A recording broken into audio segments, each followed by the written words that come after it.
بر محمد و آل محمد صلوات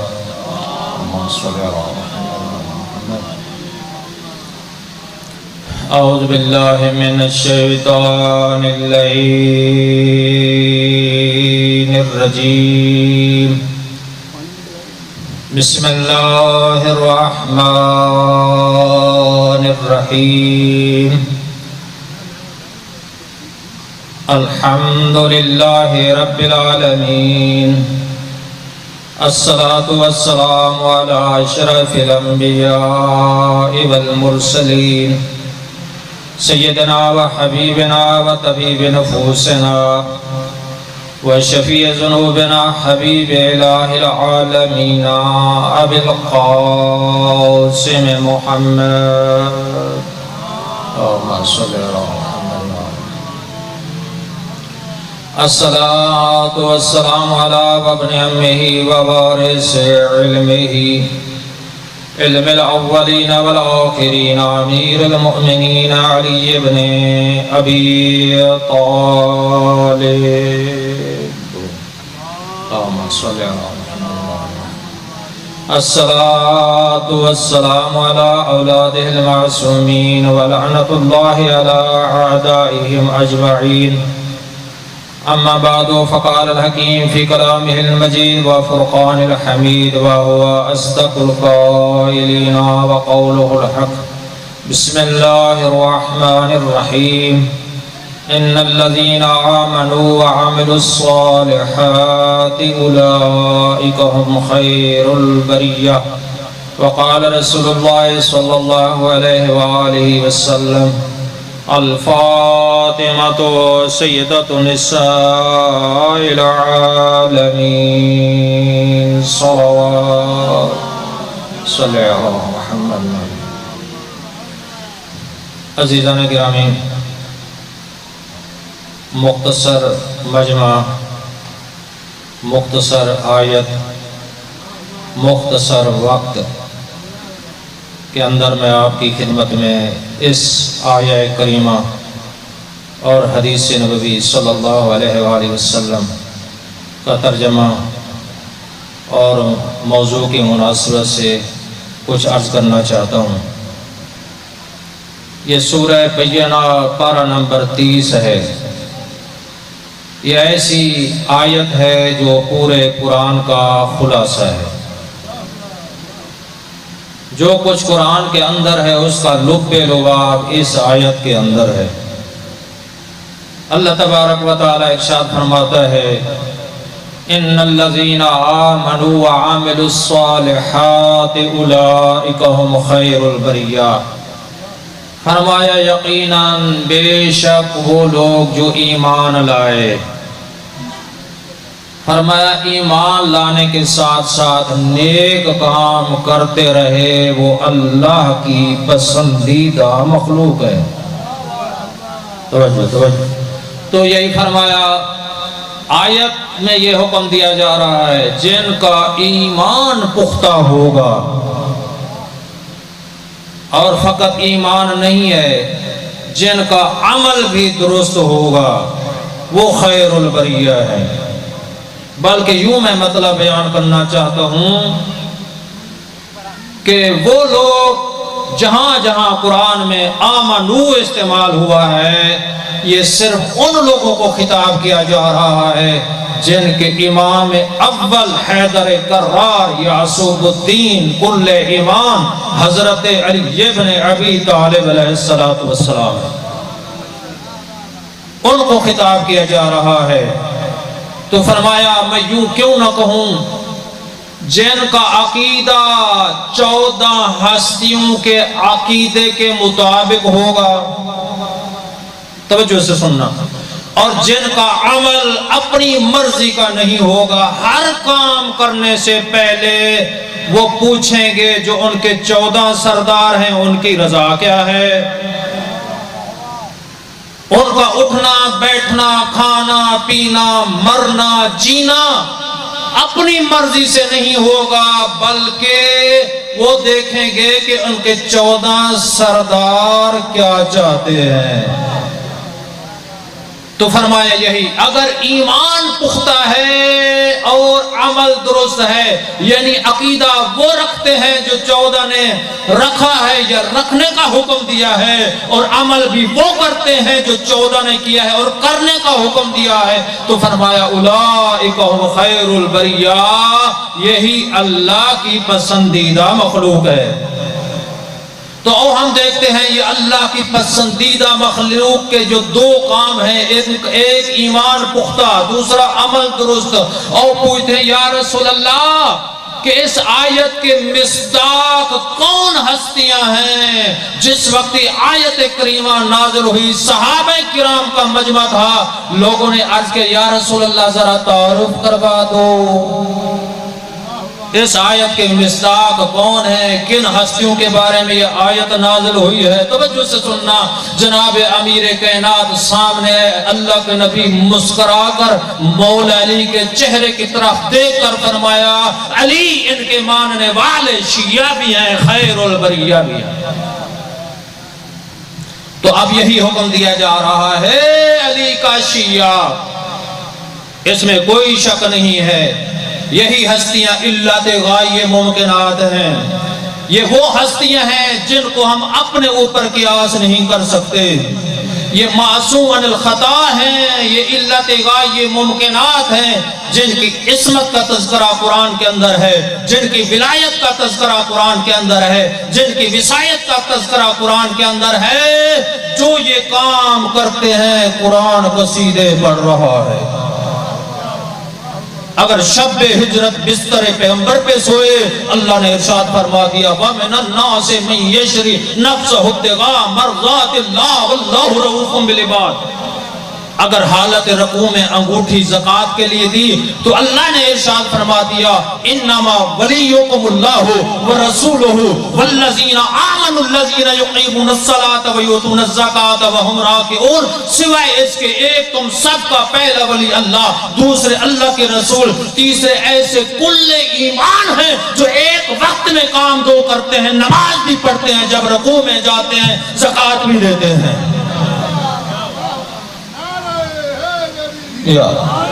مختصر کر رہا ہوں، اگر نظر کو پورا کیا اللہ نے سورہ دہر نازل فرما دی وَيُطْعِمُونَ الطَّعَامَ عَلَىٰ حُبِّهِ مِسْكِينًا وَيَتِيمًا وَأَسِيرًا، جو اللہ کی محبت میں یتیموں کو، مسکینوں کو، اسیروں کو کھانا کھلاتے ہیں۔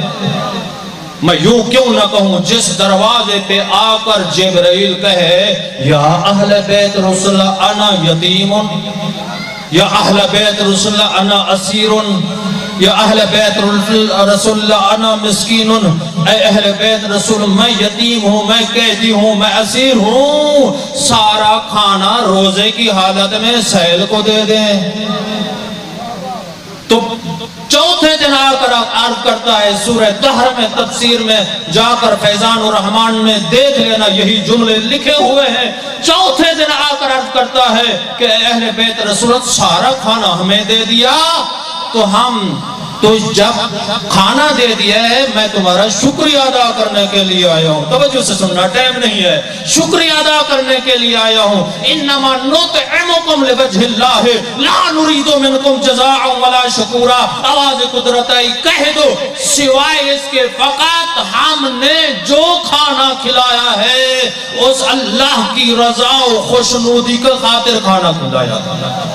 لا نریدو منکم، ہم ارادہ نہیں رکھتے، نہ ہم بدلہ چاہتے ہیں، نہ ہم معاوضہ چاہتے ہیں۔ تو سائل نے کہا یا اللہ اہل بیت توجہ سے سننا، میرا شکریہ قبول نہیں کرتے، نہ معاوضہ چاہتے ہیں۔ تو آواز قدرت آئی اے سائل وہ کیا کہنا، کیا کہتے ہیں؟ تو آواز قدرت آئی جب یہی حکم ہوا جبرائیل نے کہا وہ کہتے ہیں ہم نے رضا خدا کی خاطر کھانا کھلایا ہے، نہ معاوضہ چاہتے ہیں، نہ میرا شکریہ قبول کرتے ہیں۔ اور صاحب تفسیر فیضان الرحمن لکھتے ہیں تو جب یہ کہا آواز قدرت آئی وَقَانَ سَعْيُكُمْ مَشْكُورًا، خود میں اللہ اہل بیت کا شکر گزار ہوں۔ تو جو کام کرتے ہیں قرآن بن جاتا ہے۔ اگر جوف کعبہ میں رسول کی رسالت کی گواہی دی۔ سورہ رعد کی آخری آیت آ گئی، کیا وَيَقُولُ الَّذِينَ كَفَرُوا لَسْتَ مُرْسَلًا قُلْ كَفَىٰ بِاللَّهِ شَهِيدًا بَيْنِي وَبَيْنَكُمْ وَمَنْ عِندَهُ عِلْمُ الْكِتَابِ۔ اے میرا حبیب کہہ دو تمہارے درمیان جو کافر کہتے ہیں تو اللہ کا بھیجا ہوا رسول نہیں ہے، انہیں کہہ دو تمہارے درمیان میرے درمیان ایک اللہ گواہ ہے، دوسرا وہ گواہ ہے جس کے پاس پوری کتاب کا علم ہے۔ تو جب آیت بلغ آئی، اللہ کے نبی نے خم غدیر پہ اعلان کر دیا تو سورہ قرآن کے آخری آیت نازل ہو گئی، الْيَوْمَ أَكْمَلْتُ لَكُمْ دِينَكُمْ وَأَتْمَمْتُ عَلَيْكُمْ نِعْمَتِي وَرَضِيتُ لَكُمُ الْإِسْلَامَ دِينًا۔ آج کے دن میں نے اپنے دین کو مکمل کر دیا ہے، آج کے دن میں نے اپنی نعمتوں کو مکمل کر دیا ہے، آج کے دن میں دین پہ راضی ہو گیا ہوں جو اسلام ہے۔ پتہ چلا اگر ولائے آل محمد نہیں ہے، مولا علی کی محبت نہیں ہے، نعمت ناقص دین ناقص، اللہ اس دین پہ راضی نہیں ہے جس پہ علی راضی نہیں، جس پہ بطول راضی نہیں، جس پہ حسن حسین راضی نہیں، جس پہ 14 معصومین راضی نہیں، اللہ کو دین پسند نہیں ہے۔ یا نتیجہ عرض کر رہا ہوں، بس ٹائم ختم ہونے والا ہے۔ عزیزان گرامی، اگر ولائے آل محمد نے یہ شیعہ سنی کتب کے اندر یہ روایت ملتی ہے، اللہ کے نبی نے ارشاد فرمایا، اے علی اگر کسی شخص کو اللہ تبارک و تعالی حضرت نوح کے برابر زندگی عطا کرے اور وہ پوری زندگی اللہ کی عبادت میں گزار دے، 1000 حج پیدل جا کر کرے، کوہ احد کے برابر سونا اور چاندی اللہ کے راستے میں لٹوا دے، صفا و مروہ کے درمیان دوڑتا ہوا ہلاک ہو جائے، اللہ کے نبی ارشاد فرماتے ہیں، اے علی اگر تیری محبت نہیں ہے وہ جنت تو جنت کو جا، جنت کی خوشبو نصیب نہیں ہوگی۔ آخری جملہ نتیجہ، قبلہ حسین جاڑا صاحب کے جملے دہرانا چاہتا ہوں، میرے جملے نہیں ہیں۔ قبلہ صاحب فرماتے تھے، ان کے تقریر کے جملے ہیں، فرماتے ہیں وہ امام نہیں جس کے علی امام نہیں ہے۔ توجہ، آپ تک جو نہیں بولے، اگر نہیں بول سکتے چہرے کو تھوڑا سا خوش کر لینا، ہم اپنے محبوب کی خوشی میں خوب خوش ہوتے ہیں، یہ مومن کی علامت ہے۔ فرمایا وہ امام نہیں ہے جس کے علی امام نہیں، وہ کبھی امام نہیں ہو سکتا جو مولا علی کو امام نہیں مانتا۔ فرمایا قبلہ صاحب فرماتے ہیں وہ امام نہیں جس کے علی امام نہیں۔ فرمایا وہ ہادی نہیں ہے جس کے علی ہادی نہیں، اس کے پاس کبھی ہدایت نہیں آئے گی اگر مولا علی کو ہادی نہیں مانتا۔ وہ ہادی نہیں جس کے علی ہادی نہیں۔ فرمایا وہ مرشد نہیں، توجہ، وہ مرشد نہیں وہ جس کے علی مرشد نہیں۔ توجہ، وہ داتا نہیں جس کے علی داتا نہیں۔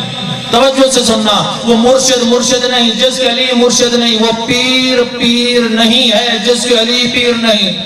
تو فرمایا وہ سلطان نہیں ہے جس کے علی سلطان نہیں ہے۔ توجہ سننا، وہ امام نہیں جس کے علی امام نہیں، وہ مرشد نہیں جس کے علی مرشد نہیں، وہ پیر نہیں جس کے علی پیر نہیں۔ فرمایا وہ سلطان نہیں جس کے علی سلطان نہیں، وہ ہادی نہیں جس کے علی ہادی نہیں، وہ نبی نہیں ہے جس کے علی ولی نہیں ہے۔ بس ہو گئی حاضری۔ تو اسی چیز کا نام میرے محترم ایمان ہے۔ ان الذین آمنوا، جو ایمان لائے، وعاملوا الصالحات، علی کا موالی وہ ہوگا جہاں مولا حکم دے بیٹھ جاؤ، کھڑے ہونا حرام ہوگا۔ جہاں مولا حکم دے کھڑے ہو جاؤ وہاں بیٹھنا حرام ہوگا۔ جہاں مولا حکم دے یہاں سے اٹھ جاؤ وہاں ٹھہرنا حرام ہوگا۔ جہاں مولا حکم دے کہ یہاں سے ڈر بھاگنا نہیں ہے وہاں بھاگنا حرام ہوگا۔ توجہ سے سننا، بڑے لطیف جملے میں عرض کر رہا ہوں۔ اگر مولا حکم دے نماز پڑھو ترک کرنا حرام ہوگا۔ اگر مولا حکم دے شراب کے قریب مت جاؤ، شراب نہ پیو، پینا حرام ہوگا۔ اگر مولا حکم دے حسد نہ کرو، حسد کرنا حرام ہوگا۔ اگر مولا حکم دے غیبت نہ کرو، غیبت کرنا حرام ہوگا۔ اگر مولا حکم دے کہ کسی مومن کو اذیت نہ پہنچاؤ، اذیت پہنچانا حرام ہوگا۔ شیعیت کس چیز کا نام ہے؟ اسی چیز کا نام ہے کہ ہم اطاعت اہل بیت کرنے والے ہیں کہ ہمارے مولا کی رضا کیا۔ ایک جملہ مصائب کا اس حاضری ہو گئی. میں نے حدیث پڑھی اس کا ترجمہ میں اتنا عرض کرنا چاہتا ہوں. کربلا کا آغاز کس سے ہوا ہے؟ کربلا کا آغاز اس بیوی سے ہوا جس کے متعلق سید الانبیاء ارشاد فرماتے ہیں الفاطمہ تو بضعۃ منی، فاطمہ میرا جگر کا ٹکڑا ہے. فرمایا جس نے میری بیٹی کو اذیت پہنچائی اس نے مجھے اذیت پہنچائی، جس نے مجھے اذیت پہنچائی اس نے اللہ کو اذیت پہنچائی. فرمایا الفاطمہ تو سیدۃ النساء العالمین، میری لخت جگر عالمین کی عورتوں کی سردار ہے. اس بیوی سے کربلا کا آغاز ہوا ہے. تو آپ مصائب سنتے رہتے ہیں. کون ہے یہ بیوی؟ یہ وہ بیوی ہے جس کی خاطر سید الانبیاء کھڑے ہو جایا کرتے تھے. یہ وہ بیوی ہے جس وقت اپنے بابے کے پاس آتی تھی سردار الانبیاء کھڑے ہو کر یہ فرماتے تھے کہ میری بیٹی یہاں بیٹھ جاؤ. جناب زہرا رو کر عرض کرتی تھی بابا آپ سردار الانبیاء ہیں، خاتم النبیین ہیں، آپ کی بڑی عظمت ہے. اللہ کے نبی رو کر فرماتے تھے اے میری لخت جگر، جس وقت تو میرے سامنے آتی ہے نا میرے گھر میں، اللہ کی طرف سے پیغام آتا ہے آنے والی فخر مریم ہے، اس کا احترام کرنا ہے. عزادارو کون ہے زہرا؟ یہ وہ زہرا جن کے بچوں کے جھولے ملائکہ جھولا ہے. کون ہے زہرا جن کے بچوں کے پوشاکیں جنت سے آئیں؟ کون ہے زہرا؟ یہ وہ زہرا جس کی اجازت کے بغیر ملک الموت بھی گھر میں داخل نہیں ہو سکتا. عزادارو سنو گے، ایک جملہ عرض کرنا چاہتا ہوں. یہی وہ بیوی ہیں جس کا سن 18 سال کا، سر کے بال سفید ہو گئے، پہاڑوں میں بیان کرتی ہوئی نظر آتی ہے. صبت علی مصائب لو انہا و صبت الایام وسرن لیالیا. بابا آپ کے چلے جانے کے بعد میرے اوپر وہ مصیبتیں اگر سفید دنوں پہ آتی کالی راتوں میں تبدیل ہو جاتے. عزادارو یہی عرض کرنا چاہتا ہوں، بابے کے چلے جانے کے بعد بی بی اس امید سے بیٹھی تھی کہ میرے بابے کا کلمہ پڑھنے والے آئیں گے، مجھے عظیم بابے کا پرسہ دیں گے. عزادارو میرا آپ سے سوال ہے، یہی زہرا ہے نا مسلمانوں نے کیسے پرسہ دیا؟ آگ اور لکڑیاں لے کر آئے، آ کر کہا او گھر والوں گھر سے باہر نکلو ورنہ ہم آگ لگا دیں گے. عزادارو جس وقت مولا علی نے یہ آواز سنی ہے نا دروازے کے پیچھے آنے لگے، جناب زہرا ہاتھ باندھ کر عرض کرتی ہیں اے علی آج تمہاری باری نہیں ہے، آج مجھ زہرا کی باری ہے، آج مجھ زہرا کی باری. عزادارو سنو گے، رسول کی لخت جگر دروازے کے پیچھے آئی ہے نا، ایسا ایسا کہا او دھمکیاں دینے والوں کیا اس گھر کو آگ لگاؤ گے جس میں زہرا رہتی ہے؟ عزادارو آخری جملہ عرض کر رہا ہوں، اور کہا اس گھر کو آگ لگاؤ گے جس میں حسن حسین رہتے ہیں، اس گھر کو آگ لگاؤ گے جس میں وحی نازل ہوتی تھی. عزادارو آنے والوں نے کہا علی کو باہر نکال لو ورنہ ہم آگ لگا دیں گے. سنو گے، سامنے دروازہ، پیچھے دیوار، درمیان میں حسنین کی اماں. دروازے کو زور سے دھکا دیا گیا، یا بی بی نے آواز دی یا فضۃ الیہ فسندینی، اے فضہ مجھے سہارا دو. آنے والوں نے میرے محسن کو شہید کر دیا ہے. عزادارو آئے مولا علی کو گرفتار کر کے لے جانے لگے نا، اور جس وقت علی کا جناب زہرا کے قریب سے گزر ہوا، روایات میں ملتا ہے بی بی نے علی کے دامن کو پکڑ لیا، کہہ رہی تھی علی کو نہیں جانے دوں گی، علی کو نہیں جانے دوں گی. عزادارو مورخین لکھتے ہیں کوشش کی گئی کسی طریقے سے زہرا کا ہاتھ علی کے دامن سے چھوٹ جائے. عزادارو بی بی کا ہاتھ نہیں چھوٹا. سنو گے یہ ہاتھ کس طرح چھڑایا گیا؟ ایک ملعون نے تازیانہ نکالا، ایک ملعون نے تازیانہ نکالا، بی بی کے ہاتھ پہ مارا، بی بی کا ہاتھ چھوٹ گیا. بی بی نے کہا اے علی اب اللہ کے حوالے، الا لعنت اللہ علی القوم الظالمین وسيعلم الذین ظلموا أي منقلب ينقلبون.